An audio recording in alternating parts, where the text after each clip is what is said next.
President Donald Trump just shook the world with a massive war declaration. From Yemen to Ukraine and the Gaza Strip, tensions are rising, military forces are mobilizing, and the global balance may be shifting. Trump's direct order for new U.S. airstrikes. U.S. President Donald Trump says he has ordered airstrikes against Iran-backed rebels in Yemen, and issued a warning to Tehran. The Houthi rebels started attacking military and commercial ships on one of the world's busiest shipping corridors shortly after the war in Gaza began between Hamas and Israel in October 2023. The Houthis targeted over 100 merchant vessels with missiles and drones, sinking 2 vessels and killing 4 sailors, until the current ceasefire in Gaza took effect in mid-January. Other missiles and drones were intercepted or failed to reach their targets, which included Western military ones. The growing threat of war with Houthi rebels. U.S. President Donald Trump threatened Yemen's Houthi rebels on Wednesday that they'll be completely annihilated as American airstrikes pounded locations under their control, while further pressuring the group's main benefactor Iran. Strikes hit Sana'a, Yemen's rebel-held capital, as well as their stronghold of Sada in the country's northwest on Wednesday night, the Houthis' Al-Misra satellite news channel reported.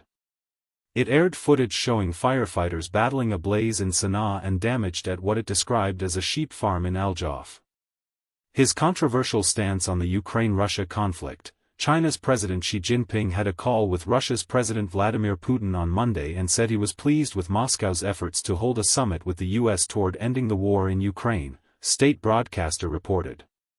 Putin updated Xi on the latest contacts with the U.S. The Chinese side expressed support for the dialogue between Russia and the U.S. and said it is prepared to assist to peacefully resolve the conflict, according to a statement from the Kremlin.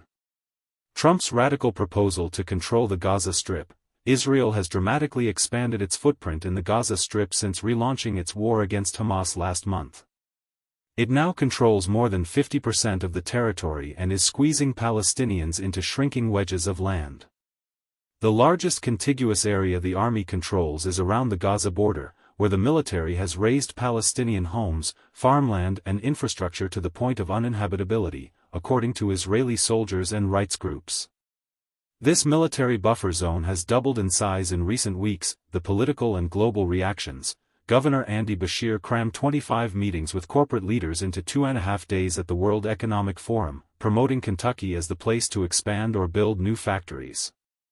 Having so many CEOs in one place was an unprecedented opportunity for the second-term Democratic governor, who keeps count of private sector investments and the jobs created in the bluegrass state. It allowed us to meet with so many employers that would have taken us months, if not years, to otherwise see, Beshear said Thursday at his first weekly media briefing since returning home. The meetings in Davos, Switzerland, put Beshear on the world stage at a time when his political profile is growing back home. He is one of several Democratic governors touted by political commentators as potential contenders for the party's presidential nomination in 2028. As chair-elect of the Democratic Governors Association for 2026, he will lead his party's efforts to win more governorships in next year's midterm elections. What this means for the 2024 USA election. President Donald Trump's executive order seeking broad changes to how elections are run in the U.S. is vast in scope and holds the potential to reorder the voting landscape across the country, even as it faces almost certain litigation. President Donald Trump and El Salvador's President, Nayib Bukele, both made clear during an Oval Office meeting today that the Maryland man who was wrongly deported to El Salvador won't be returned to the United States. The High Court's unsigned and brief decision left U.S. District Judge Paul Azzini's order requiring Abrego Garcia's return in place but drew a distinction between facilitating his return and effectuating it. The lower court properly required the government to facilitate his return, the justices made clear. Senior White House officials have objected to the Azzini's ruling in recent days and argued that a court cannot intervene in the foreign policy decision-making of the United States. Trump himself has shifted his stance in recent days after initially saying he would abide by the Supreme Court's decision. If the Supreme Court said bring somebody back, I would do that. I respect the Supreme Court, Trump told reporters last week. Abrego Garcia entered the country illegally sometime around 2011, but an immigration judge in 2019, after reviewing evidence, withheld his removal. That meant that Abrego Garcia could not be deported to El Salvador. A gang in his native country, the immigration judge found, had been targeting him and threatening him with death because of his family's pupusa business.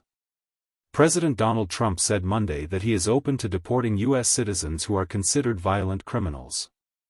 El Salvador agreed to house violent U.S. criminals and receive deportees of any nationality, U.S. Secretary of State Marco Rubio announced in February, in an unprecedented, and legally problematic deal, that has alarmed critics and rights groups.